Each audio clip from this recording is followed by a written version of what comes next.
Morning everybody, AmpRepairGuy.com, 203-892-4119. Today we're working on another Ameritron al-811, the 3-tuber. So I have this in for repair. I've got a Drake L7, a TL922. I have a couple of Heathkit SB220s over there. Last week I was sick, also I've been getting a lot of house stuff done. So sorry for the lack of videos last week, so I'm going to get to work on this. It's getting a brand new set of Pentalab tubes. The plate choke is out, so I will see you guys soon, so stay tuned. Okay, so I'm back with the completed Ameritron al-811. I'll go over everything I did. Like I said, got a brand new set of Pentalab tubes, tested, produces full output on all bands. I had to repair a solder joint, bad solder joint over here.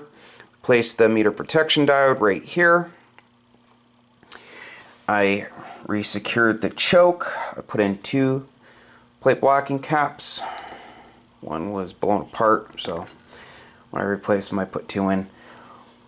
It was a little bit of overkill. The H model has 2 in parallel. So anyway, I was missing the nut for the LC pot. I was missing the screw over here. Replaced it.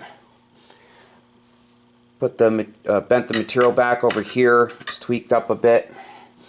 Zip tied the wiring down here, resecured the plate choke, the bias mod wire going back to the center tap that was coming up and over, so I put it down below and it zip tied real nice.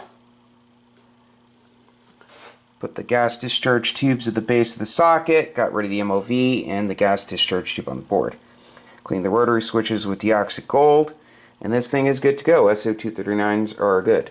If you need an amplifier repaired, feel free to give me a call. Phone number is 203-892-4119. Please like, share, and subscribe. 73.